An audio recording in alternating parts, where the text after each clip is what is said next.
சென்னை உயர் நீதிமன்றம் கொடுத்த தீர்ப்பை நான் குறை சொல்லக்கூடாது.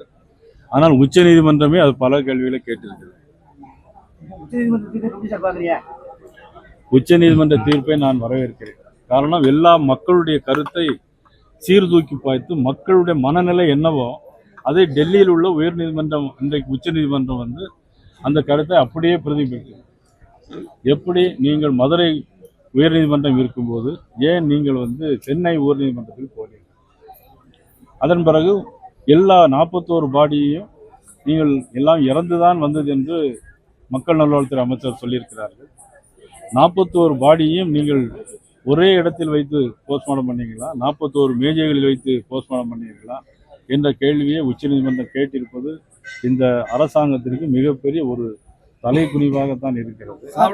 அதுவும் இரவு நேரங்களில் பண்ணலாமா போஸ்ட்மார்ட்டம் என்ற கேள்வியும் அங்கே இருக்கிறது. அது மட்டுமல்ல, எத்தனை மேஜைகள் இருக்கிறது என்று உச்சநீதிமன்றம் கேட்டிருக்கிறது. அது மட்டுமல்ல, ஒரு நீதிபதியை நியமித்து இதை கண்காணிப்பதற்காக ஏற்பாடு செய்யப்பட்டு, அதே நேரத்தில் நாங்கள் எல்லோரும் அந்த சம்பவம் நடந்த அன்றே நாங்கள் இரவோடு இரவாக கரூருக்கு போனோம். அப்பொழுது சுப்ரீம் கோர்ட்டினுடைய சிட்டிங் பெஞ்ச் விசாரிக்க வேண்டும், இது நீதிபதிகள் விசாரித்து சிபிஐக்கு வழக்கை மாற்ற வேண்டும் என்று நாங்கள் பாரதிய ஜனதா கட்சி, தேசிய ஜனநாயக கூட்டணி சார்பாக அண்ணன் இபிஎஸ் உள்பட நாங்கள் அனைவருமே சொல்லியிருந்தோம். அதனுடைய அடிப்படையில் இன்றைக்கு உச்சநீதிமன்றம் தெளிவான ஒரு தீர்ப்பை வழங்கியிருக்கிறது. இந்த தீர்ப்பில் உண்மையான குற்றவாளி நிச்சயமாக கண்டுபிடித்து தக்க தண்டனை நீதிமன்றம் வழங்கும் என்று நாங்கள் நம்புகிறோம். எப்பெல்லாம் வருதோ அப்போ இந்த மாதிரி ஆட்கள் மட்டுமல்ல, பொதுமக்களுக்குமே பாதுகாப்பு. கள்ளக்குறிச்சியில் 65 பேர் கள்ளச்சாராயம் குடித்து செத்தாங்க. அன்னைக்கு முதலமைச்சர் அன்னைக்கு போனாங்களா? அங்கே அவங்க போகலையே. ஆனால் 41 பேர் நசுக்கி கொல்லப்பட்டார்கள்.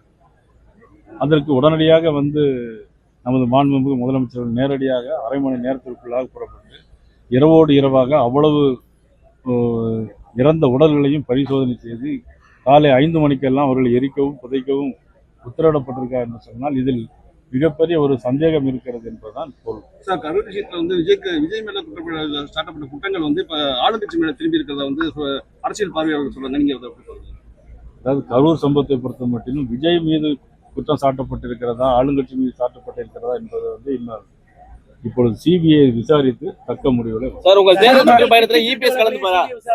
உங்களுடைய தேர்தல் சுற்றுப்பயணத்தில் இபிஎஸ் கலந்துப்பாரா? இல்ல மத்தியில் இருக்கக்கூடிய தலைவர்கள் வருவார்கள்? நிச்சயமா மத்திய தலைவர்கள் வருவார்கள். ஏதாவது ஒரு இடங்களில் இபிஎஸ் அவர்கள் கலந்து கொள்வார்கள்.